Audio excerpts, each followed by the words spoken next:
Bonjour à toutes, bonjour à tous, bienvenue chez Epoca, dans un de nos deux studios, le Studio Cube. Alors vous avez vu un petit clip qui vous montre l'offre de studios qu'on a, qu'on utilise notamment à Build Transition pour faire des événements sur la communication interne. On est absolument ravis de vous accueillir pour ce moment d'échange, à la fois en présentiel avec un public nombreux et aussi en distanciel, donc dans un événement hybride, pour parler et échanger autour de ce sujet absolument passionnant qui est celui de la com interne. Je suis Alain Damon, je m'occupe au sein de l'agence des problématiques de marque employeur et je suis accompagné de Bérangère Anglio. Bérangère, tu gères les sujets corporate à l'agence. Donc évidemment, tu touches à ces sujets de communication corporate et on va vous accompagner pendant à peu près 1 heure pour parler donc de ce sujet. Le titre de notre atelier, c'est l'heure de gloire.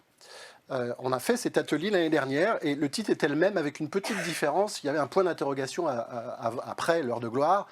On faisait l'hypothèse à ce moment-là que les choses avaient beaucoup bougé. Notamment, on en reparlera, le Covid a fait bouger les lignes. Et puis qu'il y avait aussi des changements structurels qui faisaient que la com interne, j'allais dire enfin, arrivait à un moment où elle prenait une importance absolument déterminante et stratégique pour les entreprises. On avait un point d'interrogation parce qu'on voyait des choses se passer. Et là, on persiste, on signe.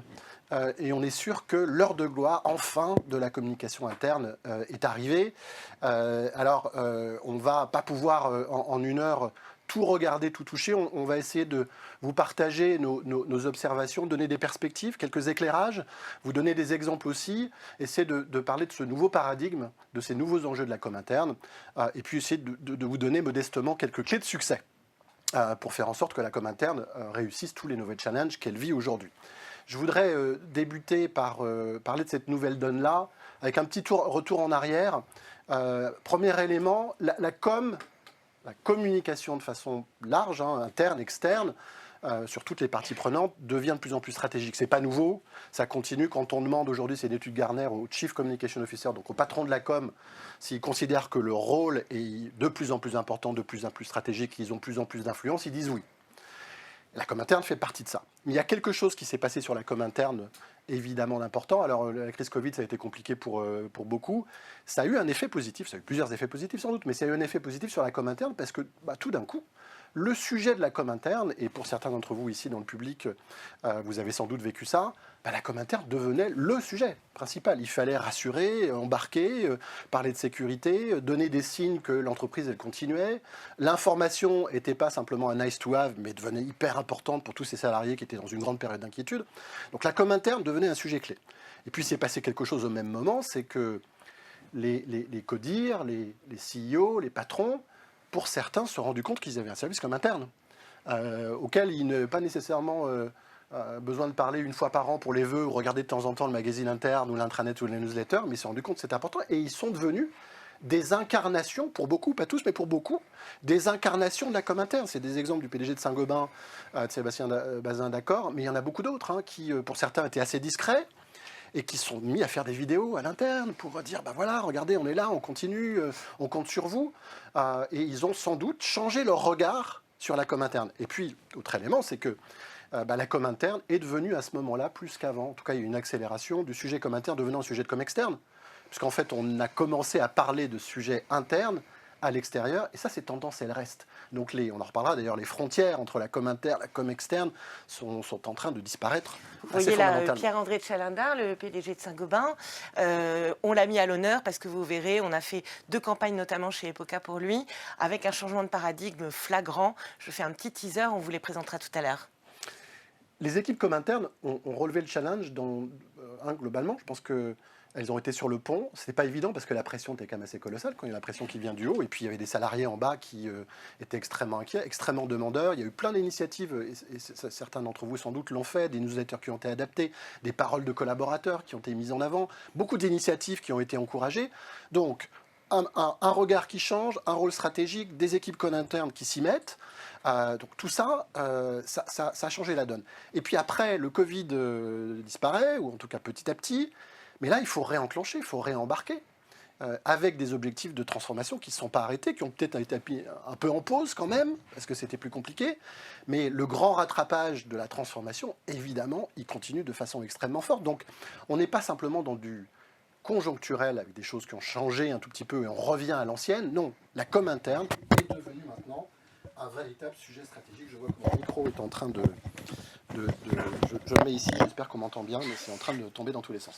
Remets ton micro. Ouais. Je pense que le Covid n'est pas la seule grande tendance. Bien sûr, on insiste beaucoup. Mais pendant le Covid, il s'est passé aussi quelque chose de majeur qui a été l'arrivée du 100% smartphone.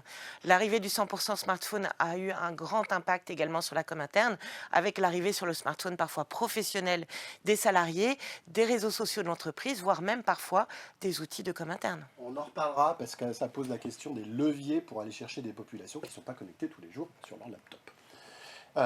Alors, changement conjoncturel, mais pour nous, les changements, ils sont en fait plus structurels.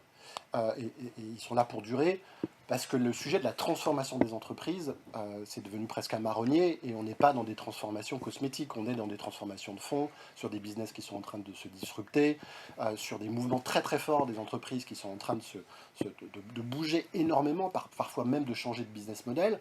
Donc il y a des défis considérables de transformation des boîtes. Les entreprises, on le sait bien, ont investi le champ social ou sociétal, ont travaillé sur leur raison d'être. Et pour que ça fonctionne tout ça, pour que la transformation des boîtes ait lieu correctement, aussi vite que la pression incroyable timing, l'alignement des équipes, du collectif, de l'individu est clé. Et ça, j'enfonce un peu une porte ouverte, et c'est pas nouveau, mais dans les faits, je pense qu'il y a une prise de conscience du fait que tout ça ne peut pas se passer si les équipes ne sont pas profondément impliquées, engagées. On reparlera plus tard de la fameuse question de la crise de l'engagement. C'est aussi un enjeu de réputation, et c'est ce qu'on évoquait rapidement il y a quelques minutes, c'est-à-dire que la com interne, la com externe, la com employeur, tout ça finalement c'est un grand ensemble où la com externe agit sur la com interne, la com interne agit sur la com externe, la com employeur ou la marque employeur évidemment touche à la fois l'externe et l'interne. On parle beaucoup de marque totale, évidemment on est dans ce paradigme aujourd'hui. Voilà un peu pour parler de ces changements structurels. Il y a des nouvelles attentes aussi. Si maintenant on part des gens, tout simplement, des collaborateurs, ça bouge quand même pas mal aussi. Et c'est moi, donc je te fais une transition qui n'a absolument aucun sens. C'est bien moi, donc je me passe la parole. On fait plusieurs études propriétaires chez Epoca. Il y en a une qui s'appelle Entreprise crédible.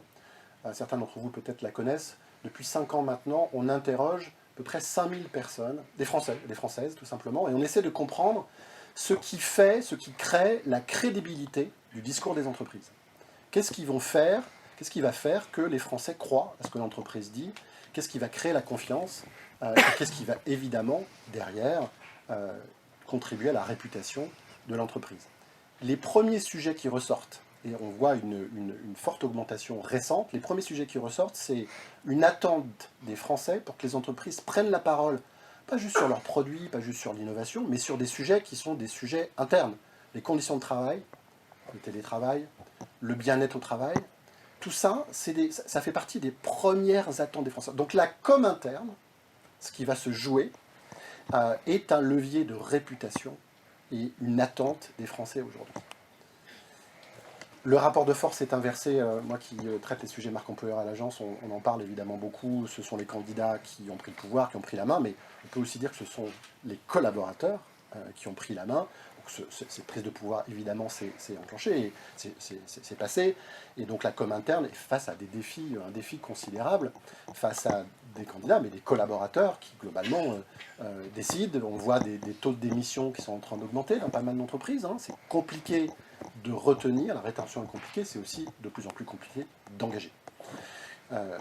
Et donc, les Français vont aller chercher les entreprises qui sont capables de répondre à l'intégralité de ces défis-là. Et c'est un peu le paradoxe, c'est-à-dire que les collaborateurs sont dans l'attente d'informations et de plus, mais ils sont évidemment distants pour certains, critiques. La génération Z, sans faire de caricature, qui représente quand même 40% de la force de travail. Hein. On voit tous des études où leur rapport à l'entreprise, rapport à la loyauté par exemple, c'est intéressant, parce que si ça existe encore, la notion même de loyauté à une entreprise, est-ce qu'on est plus loyal envers un manager qu'envers une entreprise? Donc il y a des collaborateurs qui, dans l'ensemble, sont en attente, on en reparlera, de plus de com interne mieux, de plus et mieux, et en même temps sont extrêmement distants par rapport à l'entreprise, parfois un peu cyniques, d'ailleurs, sur un certain nombre de sujets. Et alors, on parle beaucoup de crise d'engagement, un peu à la mode, Vous connaissez pour certains, on ne l'a pas rappelé ici, mais l'étude Gallup de State of the Global Workforce qui mesure l'engagement des collaborateurs dans 38 pays de mémoire. La France est 36e, pour ceux qui connaissent l'étude. Alors c'est du déclaratif, il faut toujours faire très attention. Mais à la question, considérez-vous que vous êtes engagé dans votre entreprise, je crois de mémoire qu'il y a seulement 7% des Français, des collaborateurs, des salariés, pardon, qui déclarent être engagés. Donc 93%, donc une immense majorité qui dit « je ne suis pas engagé dans mon entreprise ». Alors il faut faire attention, hein, parce qu'effectivement, entre la déclaration et la réalité, mais néanmoins, on voit bien que ce sujet de l'engagement, et on va reparler de ce terme de l'engagement, est absolument clé aujourd'hui. Et c'est là que la com interne joue tout son rôle. Alors là, je fais la bonne transition. Merci Qu'est-ce qui Alain, change alors? merci d'avoir brossé ce tableau complet à la fois sur la nouvelle donne mais aussi sur les nouvelles attentes des salariés. Et bien tout ça aboutit à un nouveau paradigme. Un nouveau paradigme, ça veut dire quoi? Ça veut dire qu'il faut développer le lien entre le vertical et l'horizontal pour arriver à s'en sortir, c'est-à-dire mélanger les campagnes de communication interne avec les campagnes de communication externe, on l'a vu, puisque c'est tout le monde, partout, tout le temps. Pour que les collaborateurs deviennent des acteurs des transformations, c'est-à-dire des marques, la marque externe, mais bien sûr la marque employeur, quand elle s'adresse à l'interne, qu'elle soit une marque agissante qui permet aux salariés de devenir les premiers vecteurs de la transformation. Il faut bien sûr travailler sur la fidélisation. Il y a un gros mot qu'on n'aurait pas osé encore prononcer. Alain, tu ne l'as pas prononcé encore. Tu as parlé de rétention. Moi, je parlerai de turnover. Je pense que vous tous, responsables de communication interne, c'est un mot effrayant parce qu'il a pris une dimension bien supérieure à ce qui se passait avant. Et puis, bien sûr, la com interne doit s'adresser à une grande diversité de collaborateurs. Donc, il est très compliqué aujourd'hui d'avoir une solution. Il en faut une palette.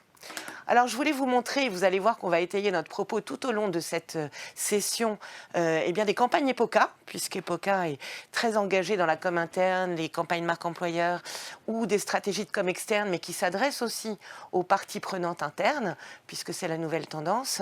Là, je vous présente une campagne que j'aime beaucoup sur la filière forêt-bois, qui voulait à la fois attirer des nouveaux salariés et aussi réengager ces salariés internes avec un sentiment de fierté. Donc nos équipes créatives nous ont proposé un concept créatif qui s'appelle #VeryWoodMétier. Vous voyez qu'il est décliné en 4 métiers, donc on est bien dans la tendance, on ne peut plus parler à une seule personne, mais il faut s'adapter aux différents métiers. Et le concept créatif VeryWoodMétier, ça veut dire very, parce que les métiers de la forêt et du bois, ce sont des métiers grand large. Ça veut dire wood parce que ce sont les métiers de la forêt et du bois, mais en anglais. Et very wood métier, le petit clin d'œil à very good trip pour donner l'impact de cette filière, notamment en RSE, mais avec un clin d'œil, sans se prendre au sérieux, avec un ton décalé. Alors ce nouveau paradigme, il fait passer de l'information interne à la communication d'engagement. Alors un exemple là aussi, avec la Maïf, Maïf entreprise solidaire, fleuron de l'ESS, on pense bien qu'ils peuvent être en avance dans les pratiques de com interne. Et là, je vous ai mis une photo de l'Assemblée Générale, puisque on voit Yves Pellissier, le PDG de Maïf, qui présente l'Assemblée Générale, mais à l'issue de l'Assemblée Générale, la com interne a organisé une grande consultation où chacun donne son avis à la fois sur le bilan de ce qui s'est passé et surtout sur les attentes pour l'Assemblée Générale des sociétaires pour l'année d'après. Donc ça permet d'avoir des bonnes idées et ça permet de créer l'engagement. Alors, la com interne corporate, qu'est-ce qui change, tu me demandais, Alain? Elle rejoint désormais les codes de la com externe produit. Moi, chez EPOCA, je suis responsable de la com corporate. Et maintenant, à chaque fois qu'on liste les parties prenantes, on a l'interne qui vient se rajouter, parfois même devancer, la com externe quand il y a des moments de grande transformation de l'entreprise.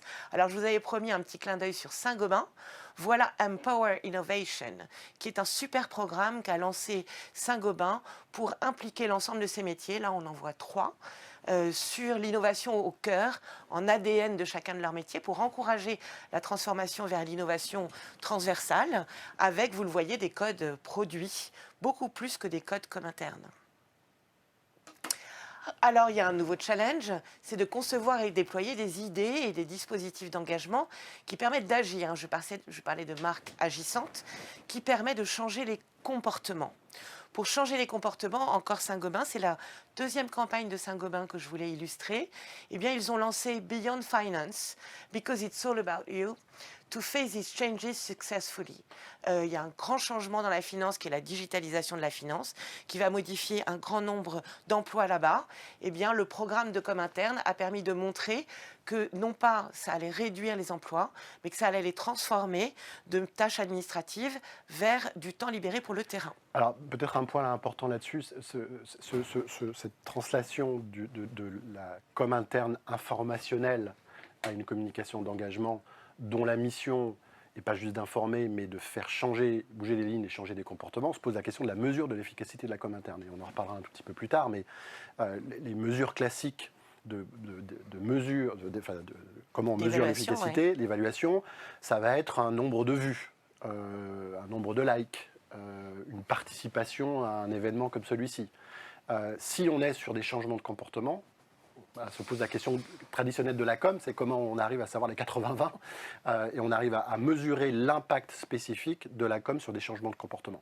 Alors, on n'a pas de réponse toute faite, mais ça va faire partie des sujets, ça fait déjà partie, ça fera de plus en plus partie des sujets majeurs de la communication interne, qui sont quels sont les KPIs qu'on va mettre en place pour mesurer l'efficacité finale, c'est-à-dire faire bouger les comportements. Merci Alain. Faire changer les comportements, déjà, pour y arriver, il faut gagner la bataille de l'attention. Parce qu'on le sait, et on va en parler plus tard, la Comintern a connu une inflation de contenu. Et donc, c'est pas simple.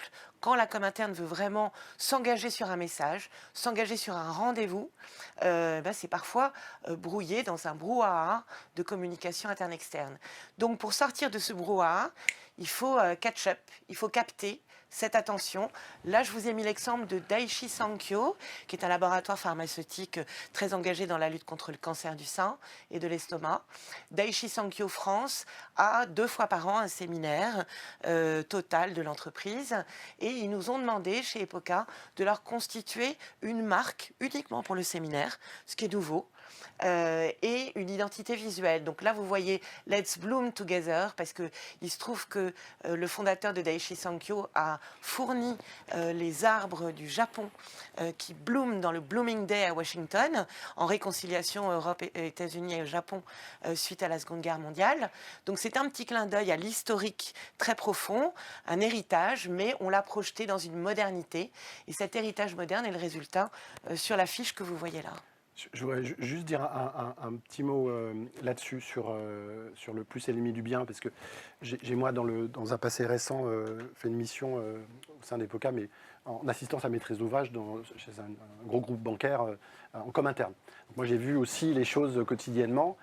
Il y a une étude qui avait été menée, et on était en 2020, sur combien de messages Comintern reçoit un collaborateur en moyenne. C'était 5 par jour.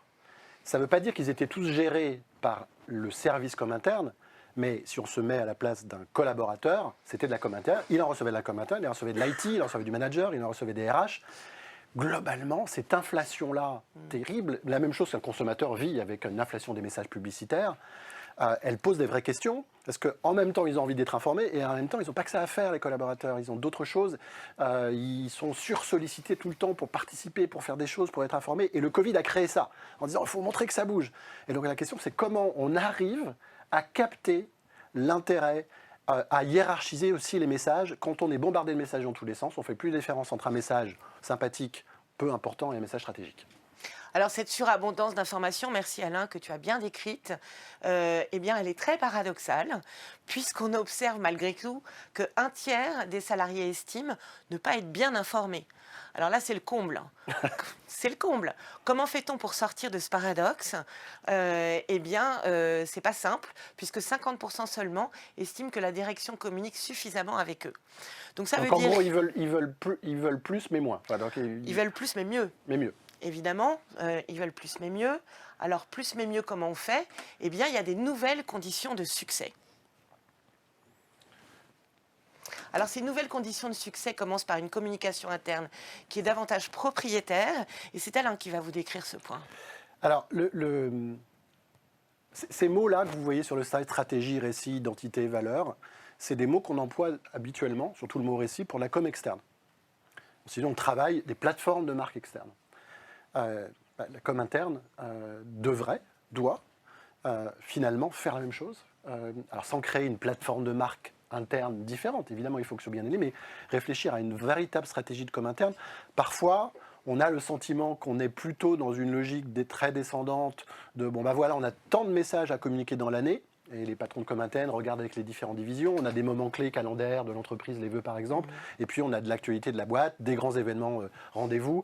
Et on va structurer dans le temps l'organisation des messages versus une véritable stratégie d'engagement posée en amont. Le récit, comment on fait le récit des sujets?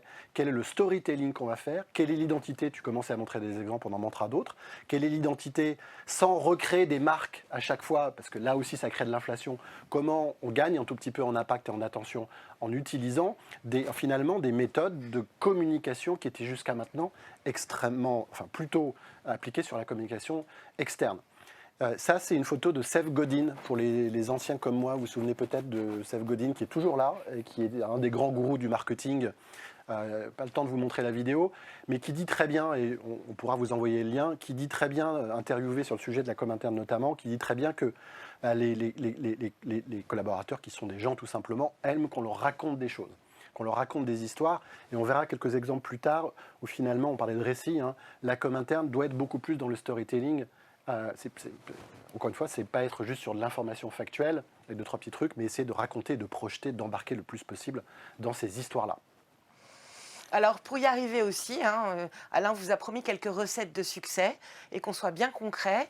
Eh bien une autre recette de succès, c'est d'avoir un mindset plus marketing. Alors, plus marketing, ça veut dire quoi? Ça veut dire qu'on se tourne vers le market, c'est-à-dire passer de consumer-centric à employee-centric. Et là, j'ai voulu vous montrer une campagne Disneyland Paris. Disneyland Paris faisait une campagne marque employeur qui avait aussi comme cible la lutte contre le turnover et pour la rétention des collaborateurs.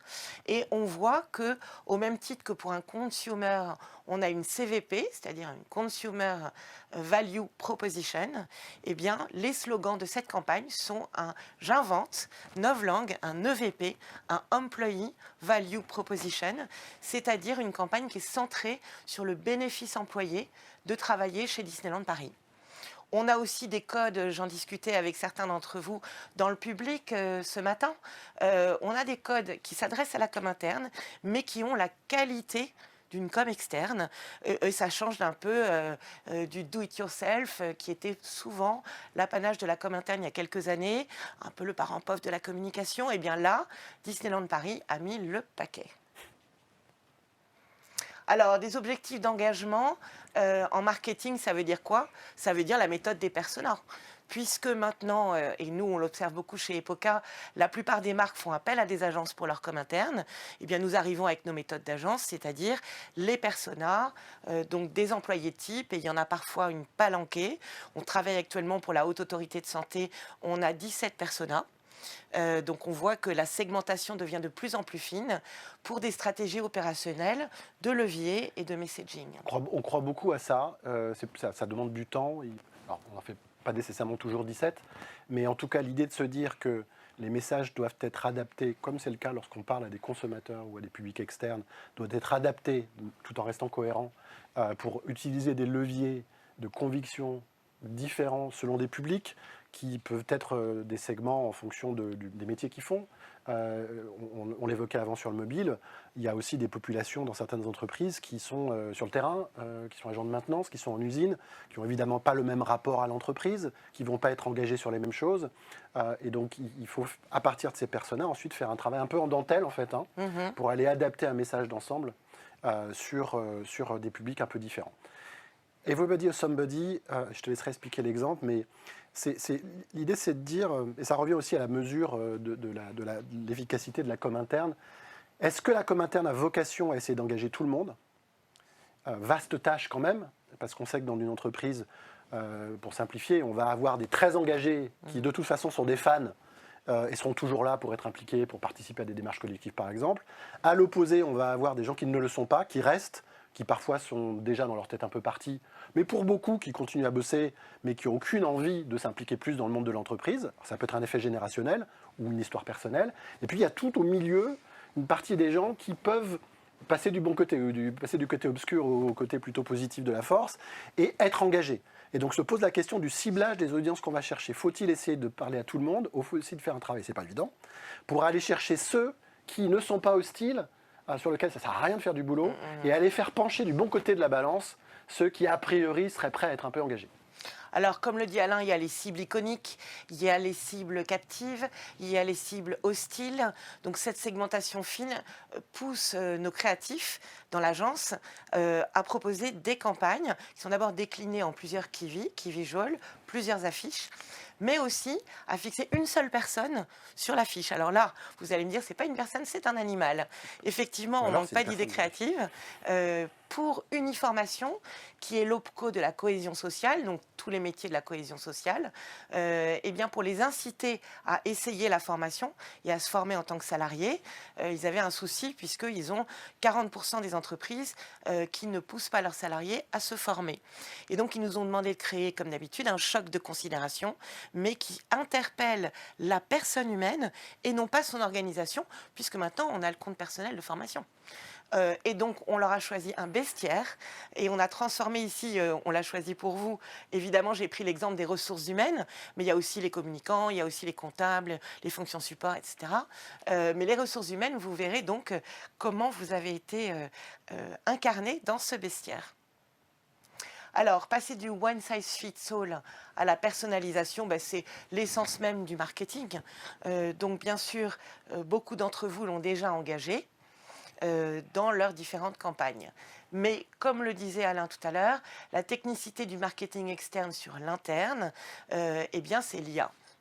Alors l'IA, tout le monde en parle, l'IA a ses détracteurs, l'IA a ses technologistes enthousiastes. Nous sommes très pragmatiques, on voit à quoi ça sert.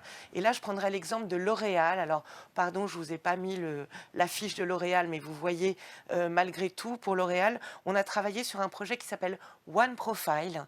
One Profile, c'est un projet qui permet de faciliter le parcours des employés avec un guichet unique pour l'ensemble de leur démarche RH, qui en plus a été conçu comme une marque, One Profile, avec son logo, avec sa signature, avec sa charte graphique, avec ses territoires visuels, qui permettent d'avoir cette fierté de faire ces démarches RH comme un sentiment d'appartenance et non plus comme une corvée. Évidemment, pour assurer cette simplicité de parcours utilisateur, eh bien, à l'intérieur, plus c'est simple à l'extérieur, plus c'est complexe à l'intérieur. Donc, à l'intérieur, il y a de l'IA. Alors, comme le disait Alain tout à l'heure, c'est juste là, eh bien, le marketing, ça se mesure. C'est du Word, mais c'est aussi du Excel. Traquer et mesurer en continu, eh bien, on s'inspire des techniques du CRM. Le CRM, ce sont des graphiques, ce sont des camemberts, ce sont des mesures qui permettent non pas seulement de calculer la participation à un événement ou l'audience, mais aussi le changement des comportements. Oui, avec une logique de dashboard et de real-time pour être capable d'ajuster les choses au fil de l'eau. Donc le dashboard maintenant est inclus dans tous les cahiers des charges, des appels d'offres auxquels on répond. C'est devenu un usage, une nouvelle norme dans la com interne. Et puis enfin, on a beaucoup parlé des contenus, des principes créatifs, mais les canaux de diffusion sont très importants également en com interne. On est dans le 360 degrés. Alors évidemment, tout dépend dans l'entreprise si les employés ont un mobile professionnel ou pas. Tout dépend si dans l'entreprise, ils ont accès à un laptop ou à un mobile ou pas.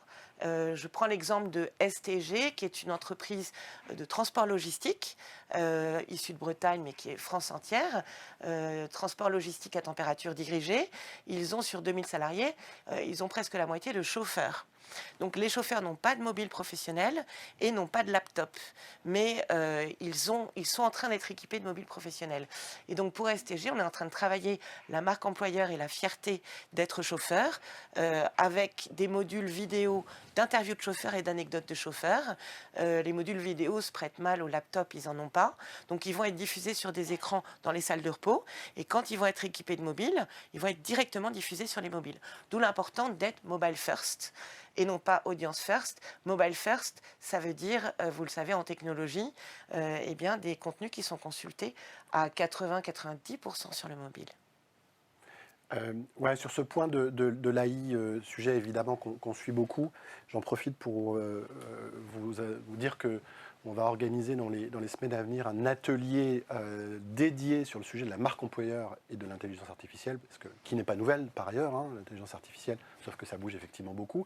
Sur la com interne, c'est un sujet dont l'entreprise, mais les services com internes doivent évidemment s'emparer sur plusieurs axes. Hein, un axe automatisation, productivité, capacité d'automatiser des tâches qui sont extrêmement consommatrices de temps. C'est un des bénéfices productivistes ou de productivité de l'intelligence artificielle. Dans la production de contenu, même si c'est encore un tout petit peu balbutiant, mais la production de vidéo, la production de visuel, aujourd'hui on voit bien ce qui est en train de se passer.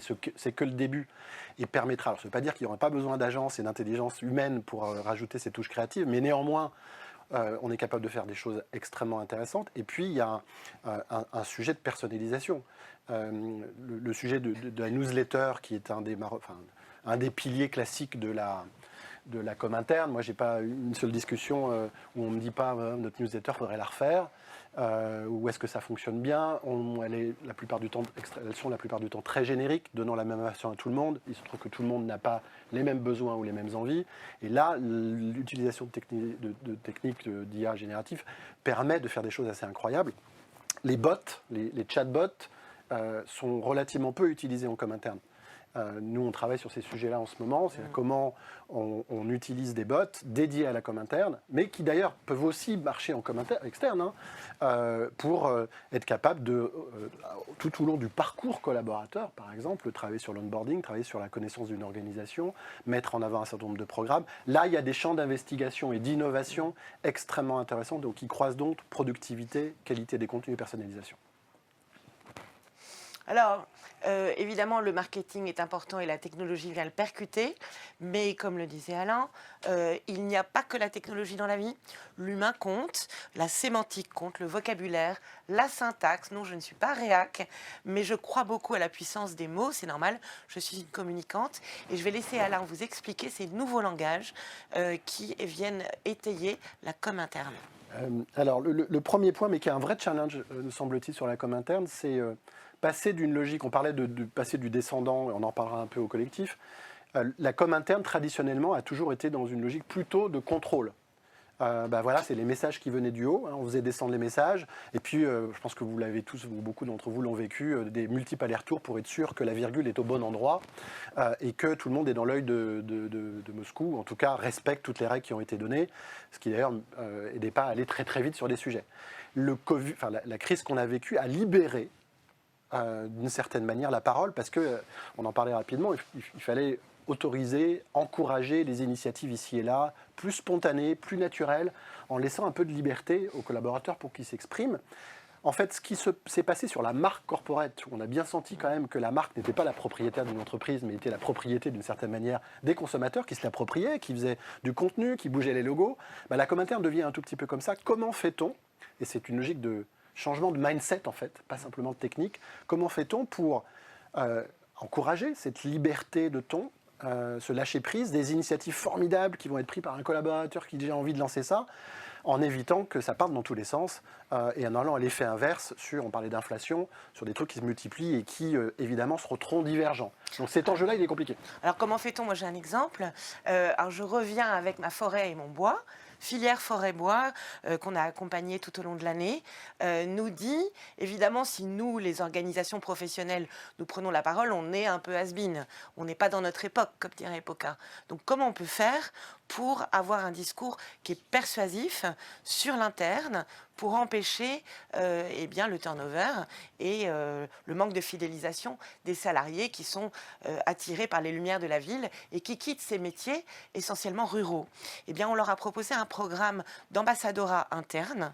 L'ambassadorat interne, c'est procédé en 3 étapes. D'abord, on leur a préparé un mailing avec cette campagne assez marrante. Je vous rappelle, hashtag #VeryGoodMétier. Vous pouvez voir les contenus sur TikTok, c'est très drôle. On a des ASMR très marrants. Donc ce choc de considération envoyé à tous les salariés des entreprises de la forêt, première et deuxième transformation du bois. Et puis ensuite, on a eu des remontées, on a fait un appel à volontariat, on a eu des remontées de salariés qui souhaitaient produire des contenus. Et pourquoi on a eu des remontées de salariés? Parce qu'on leur a promis une formation. Formation à la fois sur le ton, sur les dérapages à éviter, et puis formation technique sur les logiciels de montage, etc. On a eu un taux record de participation à cette formation, et du coup, ça a permis à la com interne d'avoir ce vivier de third part speaker, donc qui permet d'augmenter le lâcher-prise par rapport au contrôle. C'est un exemple sur la RATP que vous connaissez peut-être, d'un magazine interne, une télé interne en fait.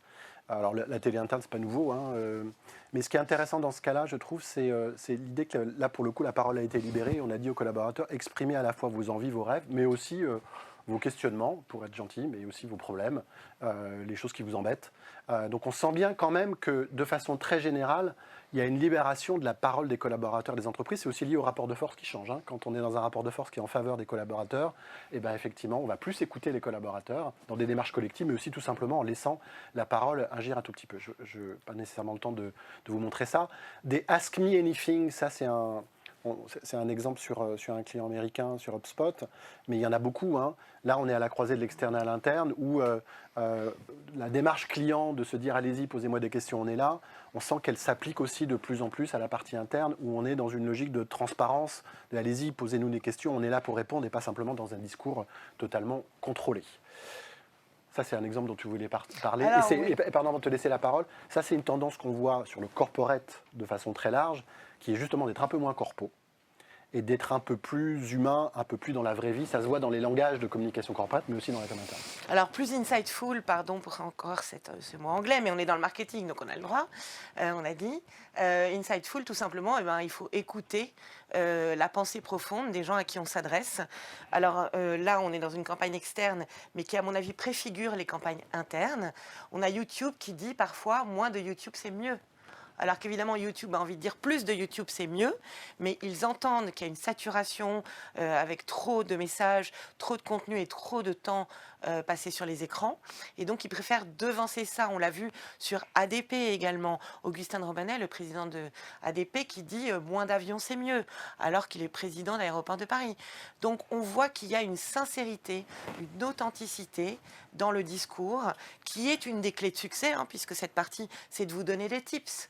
Eh bien, c'est un tips qui nous paraît extrêmement important, d'écouter l'insight, et quand il est négatif, c'est-à-dire qu'il va à l'encontre de vous, responsable de com interne, du message que vous voulez passer, eh bien, parfois, il vaut mieux l'écouter et le mettre en affiche plutôt que de le mettre sous le tapis. Et c'est là que c'est un peu rock'n'roll, parce que la transparence et l'honnêteté, c'est les points que tu évoques, ce sont aujourd'hui presque des indispensables, notamment sur des sujets de marque employeur. Il faut dire la vérité aux candidats, il faut dire la vérité aux collaborateurs. Et là se posent parfois des tensions entre ce qui vient du très haut en disant non, mais voilà, le discours il doit être contrôlé, et en même temps une attente d'authenticité très forte de la part des collaborateurs. Réconcilier les deux est parfois complexe, ça dépend aussi des cultures d'entreprise. La création au service de la séduction, c'est pour dire que, et on l'a dit mais on le répète parce que c'est important, les codes utilisés sur la com interne empruntent de plus en plus à des codes publicitaires. C'est une campagne qui, là, est dans des entrepôts, peu importe le message, mais il y a un vrai travail créatif. C'est pas fait pour caricaturer, comme tu le disais un peu Bérangère, à la mano en 2 secondes, en interne, on gribouille un petit truc, on fait une petite affiche. Il y a une vraie réflexion, ce qui pose des questions de temps d'ailleurs, hein, parce qu'il faut le faire bien, en interne ou avec une agence par ailleurs, mais on sent bien que pour engager, il faut avoir des codes qui de plus en plus sont des codes qui vont essayer de s'appuyer sur des insights, mais aussi d'aller créer ce petit saut créatif pour donner envie. Je voudrais vous montrer une petite vidéo, on ne la montrera pas en entier, d'un client qu'on a accompagné, Score, donc qui fait de la réassurance. Ils nous ont posé une question qui était comment on communique en interne notre nouvelle solution d'appraisal, c'est-à-dire de mesure de la performance, donc les évaluations annuelles. On peut en parler 2 secondes après, si on peut lancer la vidéo. Vous verrez comment ça illustre ce ton plus léger, publicitaire, plus sympa, plus moderne qu'on a essayé de traiter, de prendre pour un sujet qui n'est pas franchement extrêmement glamour et qui normalement est traité de façon assez rationnelle. Si on peut... What's the deal with our performance review? Hey, wait, don't click away. It's interesting and useful, we promise. Here's the headline about your annual review. We're changing it. Why, you ask? Well, because it was made quite clear to us that ADI, our old system for performance reviews and goal setting, was, shall we say, not appreciated. So, we're doing something about it.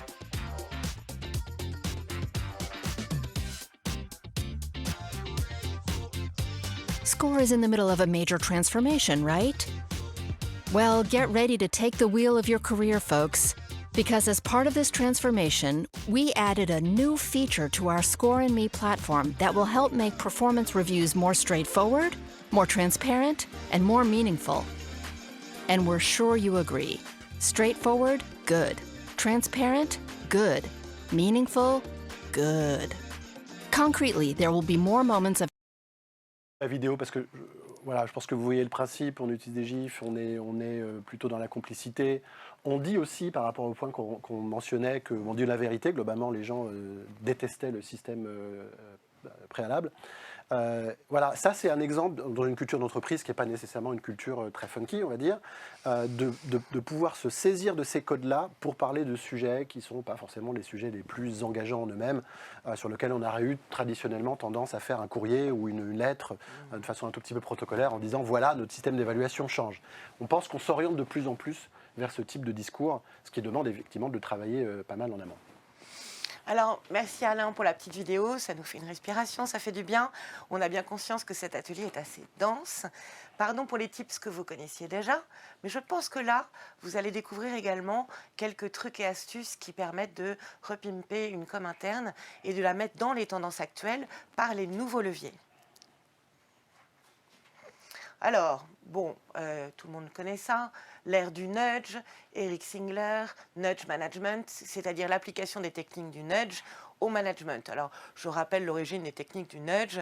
Ça a été implanté dans les territoires avant d'être implanté en marketing pour les pissotières municipales, c'est-à-dire que les gens, malheureusement, n'étaient pas très propres. Et donc, on a mis visé ici avec une image marrante et ça a transformé la propreté des pissotières dans les municipalités. Donc, il s'agit d'avoir un changement de comportement par une invitation amusante, distrayante et surprenante. Évidemment, en management, eh bien, vous l'avez vu, ça commence à s'appliquer. Et donc, ce nudge, principalement par des key visuals et les campagnes internes, peuvent être extrêmement efficaces. Il y a une autre tendance dans les leviers. Eh bien, un levier qui est très puissant, c'est de passer du descendant au collaboratif. Alors là, c'est facile à dire, c'est pas facile à faire. Parce qu'on veut tous faire de la co-construction, on veut tous faire du collaboratif, on veut tous libérer la parole. Mais parfois, on n'est pas très satisfait de ce qui va arriver dans cette parole. Et parfois, nos dirigeants, nous, responsables comme internes, on a envie, mais nos dirigeants nous disent « Ah oui, mais alors qu'est-ce qui va se passer si ?» S'ils ne sont pas contents, s'ils veulent changer la stratégie de l'entreprise, si, etc., etc. Donc, le collaboratif est un concept chez nous qu'on manie avec parcimonie et avec beaucoup de prudence. Mais j'ai un exemple assez probant où le pire n'est jamais certain. Et Malakoff Humanis eh bien, a engagé une démarche assez audacieuse de collaboratif avec la co-construction de leur projet d'entreprise 2024-2027. Ils ont fait ça tout au long de l'année 2023 et même début 2022, avec une consultation et un quiz sur les grandes pistes du projet d'entreprise. Et puis ensuite, ils ont proposé aux salariés, à tous les salariés, aux 10 000 salariés, de co-construire ce projet d'entreprise avec des idées et des ajouts.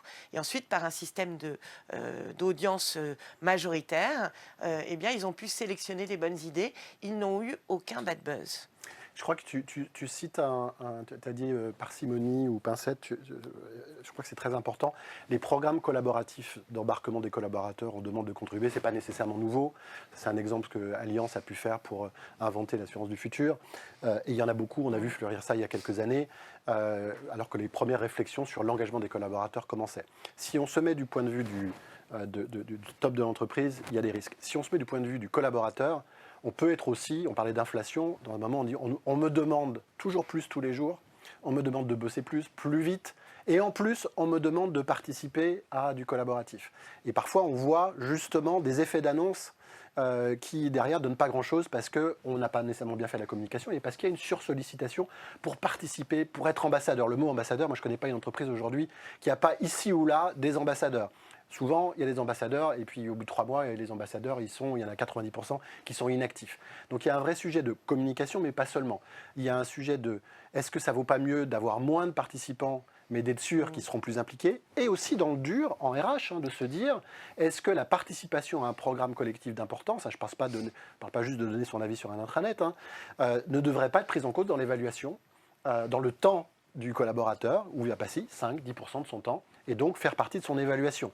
Ce qui est effectivement du rôle de la direction ou du management, pour mettre ça un peu dans le dur. En tout cas, effectivement, faire attention à bien les faire et ne pas se dire systématiquement la réponse est de faire de l'intelligence collective surtout. Alors, de la liste des valeurs au Culture Book, ça aussi c'est une tendance en levier. Vous avez tous des valeurs dans votre entreprise.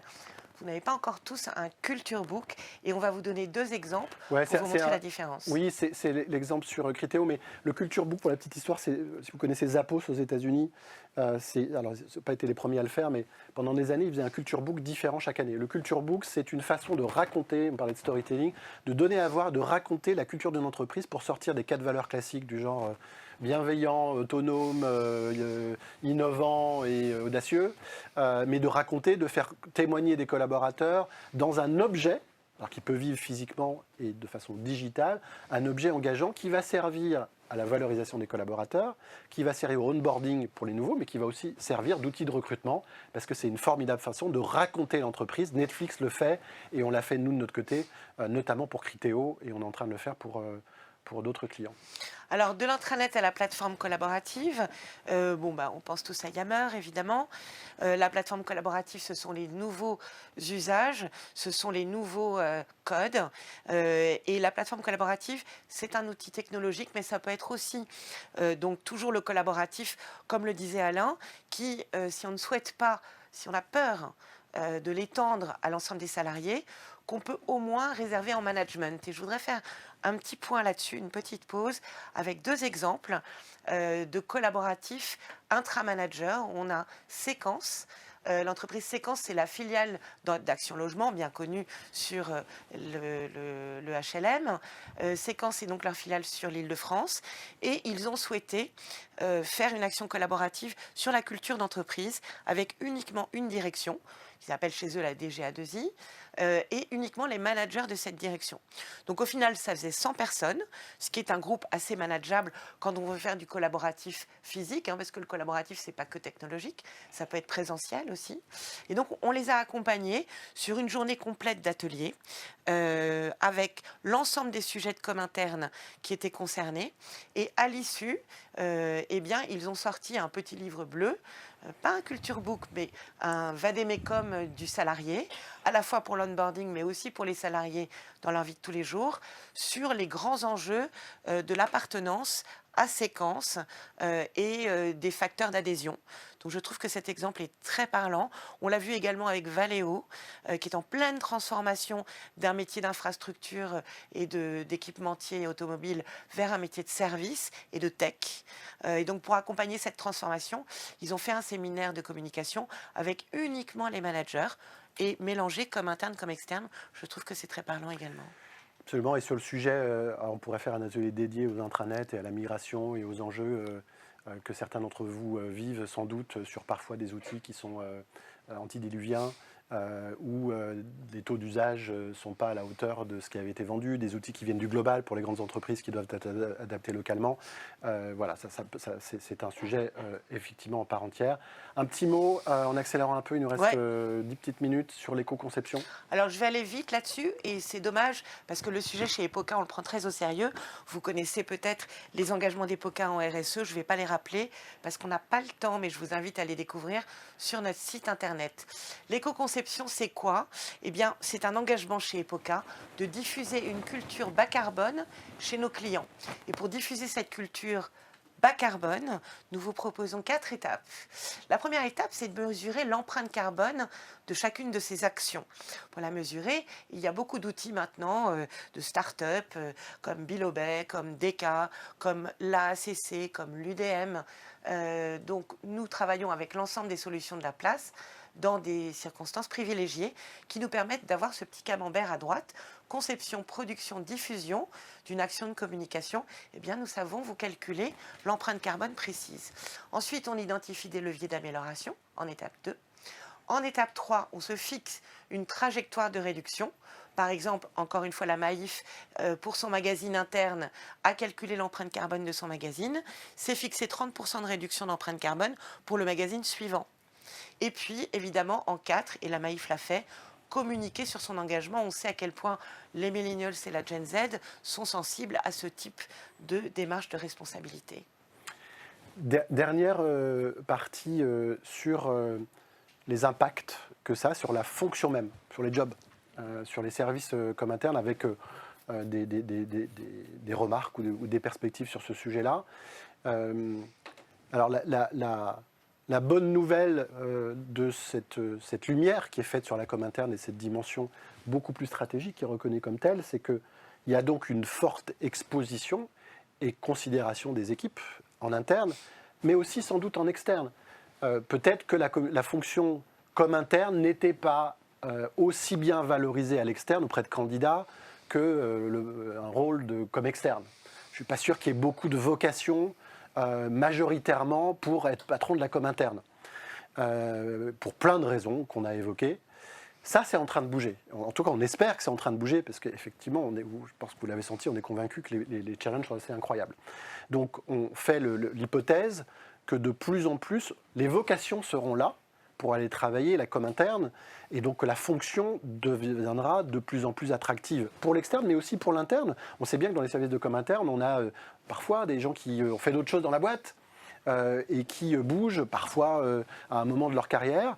Ça peut aussi appeler plus de vocation, parce que la com interne a été beaucoup plus mise en avant. Donc il y a ces sujets d'attractivité du métier, mais il y a évidemment, avec nouveaux enjeux, des nouvelles compétences qui sont demandées sur plein d'aspects, des compétences digitales, l'effet de la digitalisation de la com interne. On parlait de RSE, elle a eu lieu depuis un certain temps, elle continue à l'être. On parlait d'intelligence artificielle, ça pose la question de qui on va aller chercher là-dessus. C'est ce que c'est un patron de la com interne qui doit être bilingue dans ces sujets-là.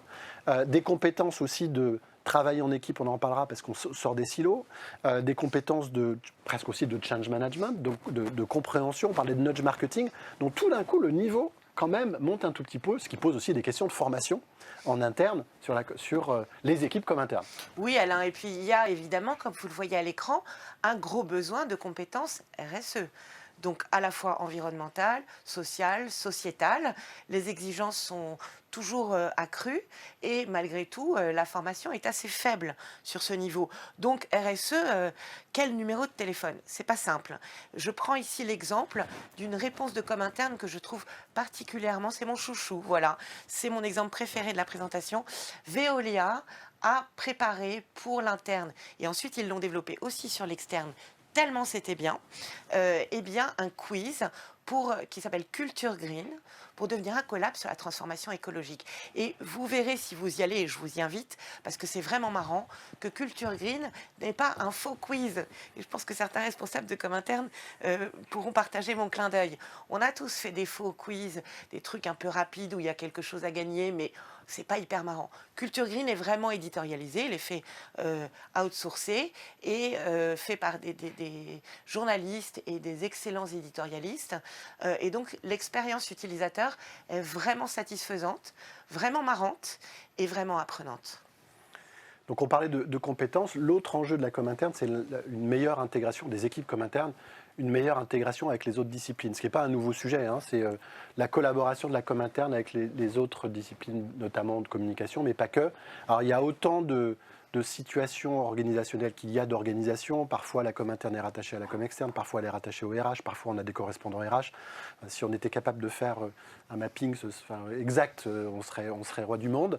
En revanche, il y a quelque chose de sûr, c'est que la collaboration de la com interne en amont, de façon stratégique, et pas à la fin de l'histoire en disant tiens, on va appeler la com interne, on va demander à la com interne de nous faire le petit communiqué qui va bien, pour être beaucoup plus force de contribution, c'est clé. Ce qui pose aussi des questions de compétences, parce qu'il faut être capable d'interagir, de pousser la voix de la com interne et d'être impliqué en amont avec les deux disciplines. Mais c'est l'événementiel, c'est beaucoup d'autres choses, et avec une vraie question aussi de la com interne RH qui pourrait faire l'objet d'une discussion dédiée de comment on gère la com interne RH.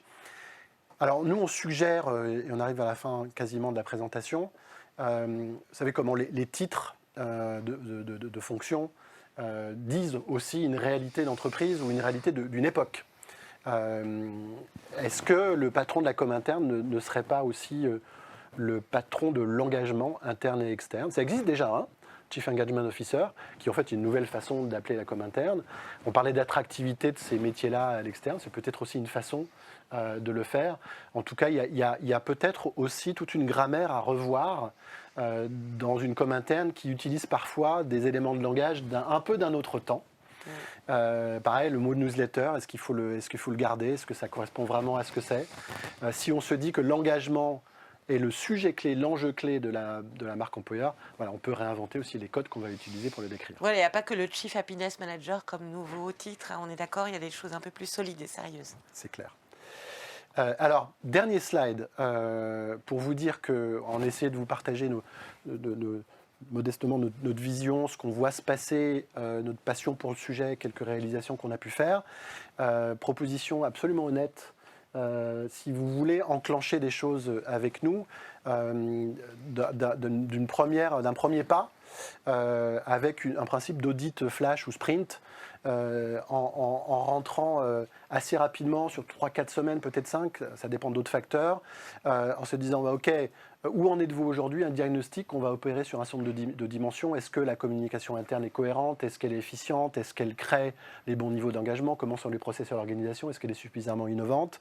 Et puis à la fin, une proposition d'optimisation, parce qu'on essaie de rester le plus concret possible. Réinventer totalement la com interne de fond en comble, c'est compliqué, donc il faut être linéaire et par petits pas. Proposition donc d'optimisation et de roadmap sur 24 mois, par exemple, en disant voilà les sujets clés sur lesquels on va travailler, les chantiers qu'on va travailler sur la com interne. Ça peut être des chantiers d'innovation, ça peut être des chantiers de refonte de magazines internes, etc., etc. Et comment on le fait? On le fait de façon assez rapide. On regarde tout le corpus, et là, donc, il y a une phase d'induction ou de projection dans la réalité de l'entreprise, tout le corpus à 360 degrés. On a besoin d'interviewer quelques collaborateurs et pas simplement les patrons de la com interne. On regarde les gaps avec les best practices du marché. On vous en a montré, pas toutes, certaines aujourd'hui. Et puis, on a évidemment des ateliers de co-construction pour avancer avec vous sur ces sujets-là. Alors, je pense que ce qui est très important, c'est que le comment, cette mission que tu viens de décrire, elle se termine par un plan d'action. Absolument, c'est Le concret. plan d'action, c'est clé parce que ça vous permet d'avoir un audit, un diagnostic, de vous comparer par rapport à la concurrence, mais surtout de savoir quoi faire avec des actions priorisées qui peuvent être aussi budgétées et qui vous permet d'ancrer votre démarche de communication interne dans un plan qui est structuré et budgété. Absolument. Merci Bérangère. Merci Alain. Merci à toutes et à tous ceux qui étaient là physiquement avec nous et ceux qui l'ont été en digital. On était ravis de passer un peu de temps avec vous. On espère que ça vous a ouvert un peu les chakras, donné quelques codes, fait réagir ou questionner un certain nombre de choses. Merci encore une fois, 1000 fois de votre attention et à très bientôt pour un atelier. Merci.